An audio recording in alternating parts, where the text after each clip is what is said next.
Hello guys, Radhe Radhe. Welcome my new vlog. कैसे हैं आप लोग? उम्मीद करती हूँ ठीक होंगे। मैं भी ठीक हूँ। आज नाइट का टाइम था, समथिंग नाइट भी नहीं था, शाम का ही टाइम था, समथिंग कि 7-8 का टाइम हो रहा था शाम का। सूरज जी के जाने के बाद मैंने काम वगैरह शुरू करा। कुछ काम ऐसे होते हैं गाइस कि जो हम दिन में नहीं कर पाते हैं, क्योंकि दिन में हस्बैंड सो रहे होते हैं, तो उस टाइम पे ये सब काम मैं नहीं कर पाती हूँ। काफ़ी दिक्कत थी यार, थोड़ी मेरी तबीयत ठीक नहीं थी बिल्कुल मेरी, क्योंकि मतलब आप समझ सकते हो लेडीज़ प्रॉब्लम, थोड़ी सी तकलीफ़ थी। तो गाइज़ मैं मतलब इतना अच्छे से काम नहीं कर पाई आज सारा घर का, क्योंकि घर का काम करना मेरे लिए बहुत बड़ी बात होती है, क्योंकि वही मेरे को लगता है कि मेरा घर साफ़ है तो भाई सब कुछ साफ़ है।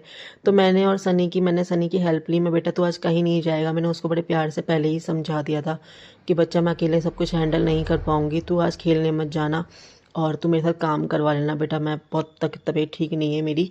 तो इस तरीके से तो वो समझ गया था कि ठीक है मम्मी मैं कहीं नहीं जाऊँगा, तो वो शाम को पहले ही खेल के आ चुका था। अब वो इस टाइम पे कहीं भी नहीं गया था। मैंने फटाफट आटा वगैरह भरा, क्योंकि मैं गेहूँ वगैरह पिसवा के वो आटा यूज़ करती हूँ। जैसे कई लोग मील का आटा दुकान से लेके आते हैं, मैं वो आटा यूज़ नहीं करती हूँ। आपने कई बार मेरे ब्लॉग में देखा भी होगा कि मैं गेहूँ वगैरह खुद ही साफ़ करती हूँ और पिसवा के हम लोग बाहर से लेके आ जाते हैं, तो वही आटा हम लोग यूज़। हमेशा ना इस वाली बाल्टी में छन्नी से छान के भर देती हूँ, लेकिन थोड़ी तबीयत भी ठीक नहीं है, काम आज बहुत सारा ऐसी कर देती हूँ, छन्नी से लग दूंगी तो साथ साथ निकालती रहूंगी आटा। थोड़ी तबीयत ठीक ना होने की वजह से बहुत ज़्यादा मतलब परेशानी हो रही थी। नॉर्मल सी बात है इस चीज़ में, देखो नॉर्मल लेडीज़ होती हैं, उन्हें इतनी दिक्कत हो जाती है, तो हम तो यार थोड़ी सी पहले ही परेशान है, तो हमें तो दिक्कत हो ही जाती है, नॉर्मल सी बात है। मैं भी कई बार ये चीज़ सोचती हूँ कि जो मैं और भी लोगों को देखती हूँ ना अपने जैसे, मुझसे भी कहीं ज़्यादा, तो मैं हमेशा उनके लिए यही सोचती हूँ यार वो कैसे हैंडल करते होंगे, कैसे चीज़ों को।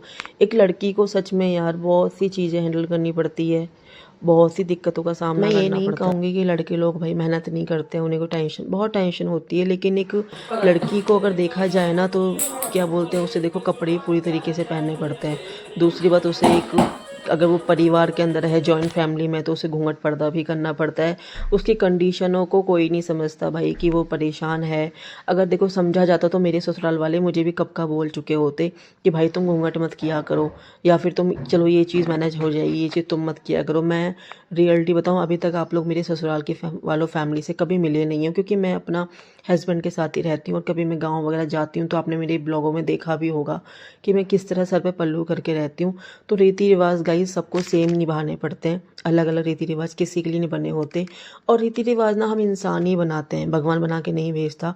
अब वो तो ससुराल वालों को सोचना चाहिए, अगर वो लोग चाहते तो मुझे बोल सकते थे बेटा तू घूंघट मत किया कर, कोई बात नहीं, तू सर पे पल्लू कर लिया कर, लेकिन नहीं गाइज़, मुझे हर चीज़ मैनेज करनी पड़ती है, हर चीज़ देखनी पड़ती है। और समथिंग ये लेडीज़ प्रॉब्लम वाला जब टाइम आता है तो इसमें भी मुझे काफ़ी चीज़ें मैनेज करनी पड़ती है।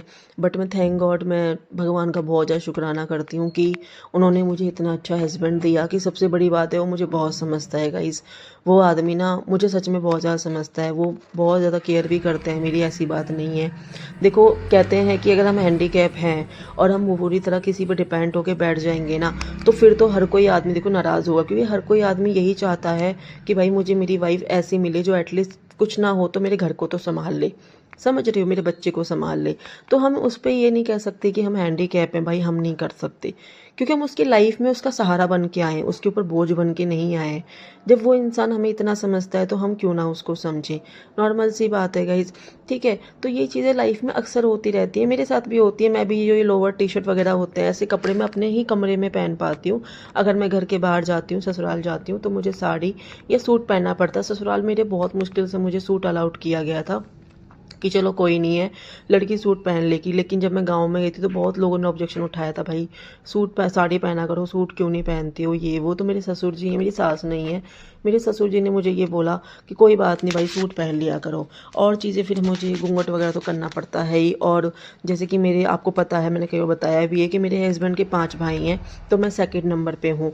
अब आप इतना समझ सकते हो कि जब इंसान सेकंड नंबर पे एक लड़की होती है तो वो यानी कि बड़ी हो जाती है परिवार में। मेरे से छोटे और भी 3 देवर देवरानी हैं, तो उस हिसाब से हमें रीति रिवाज निभाने पड़ते हैं गाइज, हमें हर चीज़ मैनेज करनी पड़ती है, हर चीज़ देखनी पड़ती है। तो ये चीज़ है गाइज ज़िंदगी में, तो इसलिए ना काफ़ी चीज़ें हमें बहुत मुश्किल से मैनेज करनी पड़ती है गाइज। तो इसी तरीके से मैं भी जब और लोग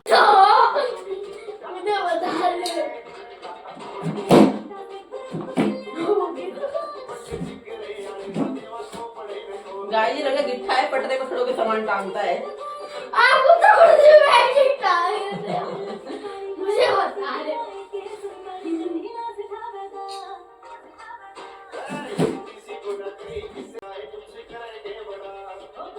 तो गाइस ये हमारा काम कंप्लीट हो चुका है आधे से ज्यादा। अब सूरज जी गए हैं ड्यूटी।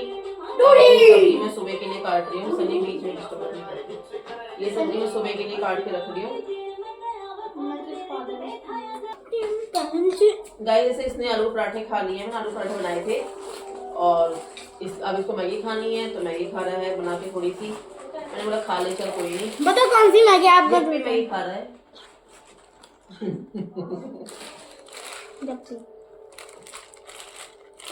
जब भी खाता हूँ।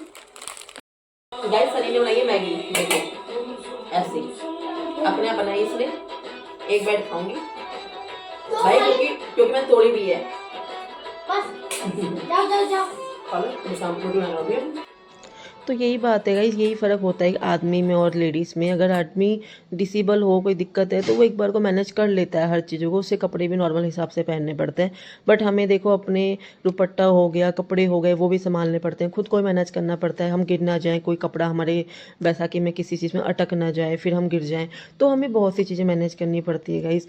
ये रियल बात है बहुत ज़्यादा। और कौन कौन इस चीज़ से सहमत है वो मुझे कमेंट ज़रूर करना। और मैं यही के समझाना चाहूँगी कि ज़िंदगी आपकी है गाइस, आप जिस तरह कंफर्टेबल हो आप वो करो। दूसरों के देखो बुनियादों पे चलोगे ना कि भाई दूसरे की तो ये क्या बोलते हैं संस्था चली हुई आ रही है, ये रिवाज चला हुआ है, तो गाइस आप अपनी ज़िंदगी को बहुत परेशानी में डाल लोगे, आप कभी भी ज़िंदगी में जी नहीं पाओगे। तो सबसे बड़ी बात है ज़िंदगी को जियो और खुश रहो। Thank you.